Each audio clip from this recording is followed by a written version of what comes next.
Hey, MCE crew, got two questions for you. Number one, is the United States becoming a third world country? Number two, if it is, how do we insulate ourselves from the economic characteristics of what we see in so many third world countries? Abject poverty, the type of poverty that grinds people down into a state of being where your consciousness is dominated by basics: getting food, shelter, trying to maintain safety at all times. Okay. How do we do that in a third world country? Are we becoming a third world country from an economic standpoint? Let me say this. Over the past few weeks, we've gotten several very clear indications. Now, I don't care what your party affiliation is. Okay. I don't care, how you view politics. If you're honest with yourself, you have to look at some things that have happened over the course of the past few weeks, and you have to question whether or not your government has your back. Now, I've told you many times before on this channel, they don't. But if you look at the end of the eviction moratorium, we did a video on it a few weeks ago, where the Congress just said, hey, look, it's vacation time, we're out of here, and left to do their August recess in the midst of a housing crisis in America, where millions of people were facing eviction and millions of property owners were facing not being able to pay their mortgage to their bank on the properties they were renting out. Congress just said, hey, I'm out, threw up their hands and left. Then the president came back and he really made a weak jab at it and said, I'm just going to put this eviction moratorium back in place, even though the Supreme Court has said it's illegal. And then just a few days ago, they struck it down again. Okay. On top of that, you also have the states with $47 billion worth of rental assistance that they're not doling out. Okay. It's just sitting around in the state bureaucracies. Who among the leaders of your state are saying, hey guys, hold on here.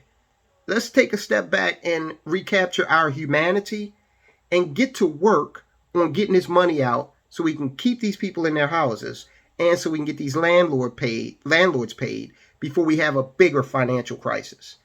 Is that happening? New York State has paid out less than 1% of the money as of yesterday. Is that happening? So, are we becoming a third world country? That's another characteristic of a third world country, where the government really is not shy about telling you they don't give a damn about you. And the bureaucracy really doesn't work. Now, let's first define what a first, second, and third world country is, or what they are. These terms were coined way back as we came out of the Second World War, and they were used to define the countries that were allied with either NATO and the West or the Soviet bloc nations, Warsaw Pact nations. Okay. So if you were in the West and you were a democracy and you were allied with the United States, you were a first world country.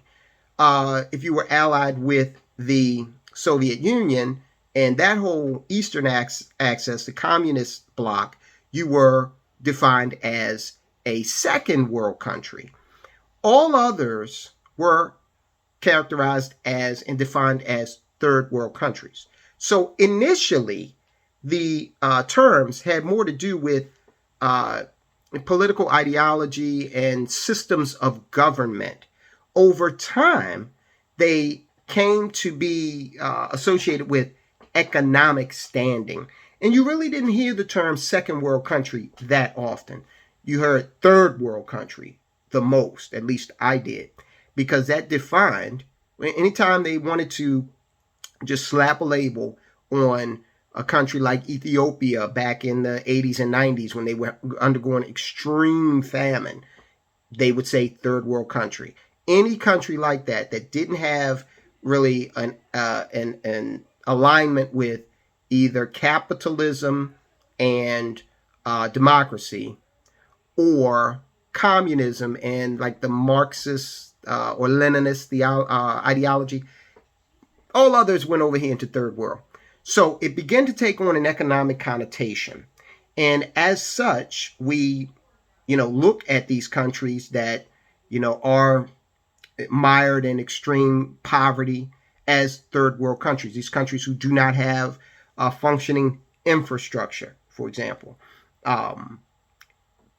Indoor plumbing is not ubiquitous. Things like that. Literacy is not high. Things like that. Those are characteristics of the third world. Now, are we sliding into that?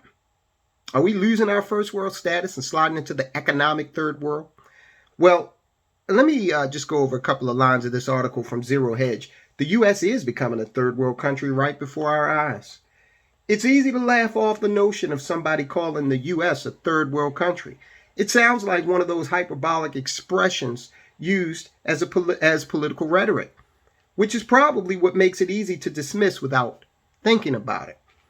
After recently taking a step back and objectively visiting several major cities on both the east and west coast of the country, in combination with reviewing our perverted idea of economics and monetary policy in this country, it's becoming more and more difficult to laugh off these claims as complete nonsense with each passing day. Now, one of the things that defines a third world country is they don't respect property rights at all, okay? And we're seeing more of that here in the United States, especially where real estate is concerned. We talked about the eviction moratorium and how that was handled. That shows a total lack of respect of property rights because it shows they don't give a damn about the property owners who are providing housing, who are doing the job so the government doesn't have to do it. And yes, you get incentives when you do things that government would otherwise have to do, and they do it poorly. So we've got mayors. We got small town mayors, like in Baltimore City. We've got this guy who doesn't understand property rights and feels as though it's his capricious duty to just go in and tell businesses when they can open and when they can close. No idea about the investment that has gone into that, the risk that the owners have taken, the financial fallout if that business fails, okay? A lot of restaurants in Baltimore have gone defunct over the last year because the politicians are acting like little third world functionaries, little despots, okay, in city halls and in governor's mansions as well. Let's continue. Living in Philadelphia, I got to witness firsthand the chaos and social justice riots of 2020 and the government's response to the pandemic brutalizing local businesses. Between the government shutting down small businesses and politicians allowing unfettered violence and chaos in major U.S. cities across the country, it's a wonder there aren't any cities in the U.S. that are still considered first world. That's an excellent point, because that's another thing you see in the third world. You see people doing whatever the hell they want to do. Okay, big riots and whatnot. Police can't handle it. And so they start firing live ammunition into that kind of chaos. All right, was allowed to just take hold in the United States over the course of the past few years. It has almost become an acceptable reality, which is pretty disturbing. All right, finishing up here. The effects of business shutdowns are lingering, even though we are moving well into the second half of 2021.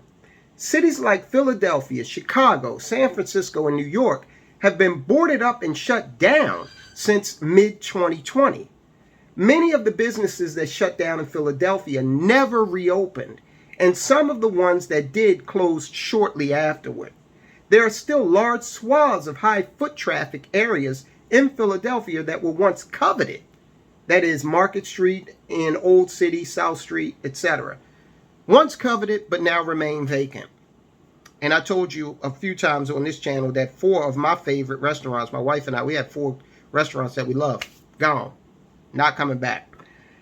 The scene in San Francisco where I visited last week was even more frightening. In the 4 years since I had been to San Francisco, the entire city looks as though it has experienced a nuclear holocaust. Like everyone else, I'd read a number of articles describing just how bad the homeless problem in the city was. So I was semi-prepared to witness the miniature shanty towns throughout the entire center of San Francisco. He wasn't prepared to see some of the other devastation that is present in the city right now in San Francisco. Tent cities, drug addicts just walking around like zombies. It's an absolute shame, okay? But it's indicative of our slide into this third world, environment. Now, what can you do about that? Well, as we always say, you've got to really stay focused on financial independence. And what that means is you literally cannot afford to just be passive about your personal economy anymore. You cannot afford just to go to work or just to operate your business and not pay attention to what is going on in the global economy. Because if you do, you'll find yourself in a very bad economic situation, quite frankly, okay? This economy is moving so rapidly on so many fronts. I'm sorry, it is what it is right now. You've got to be focused on paying attention to it, and it's got to become a part of your life if you're going to achieve true financial independence, okay? Let's say you went out there and you were renting properties and you thought you had it made. You were getting income from these properties. And then all of a sudden, the government says, we're going to have a moratorium on you evicting people. What would that have done to you if that was your sole source of income? What would your bank have said? Because remember, they reinstated the eviction moratorium, but they did not reinstate concurrently the foreclosure moratorium. You got to pay attention. You got to stack assets. You got to understand that assets are going to be there to appreciate and to provide income in many cases, and or to provide income. So that's it for now. Keep an eye on this. Is this country sliding into third world despotism? Okay. Are we looking at a dystopian environment? And what side of the equation are you going to be on? Stack assets. I'll talk to you soon.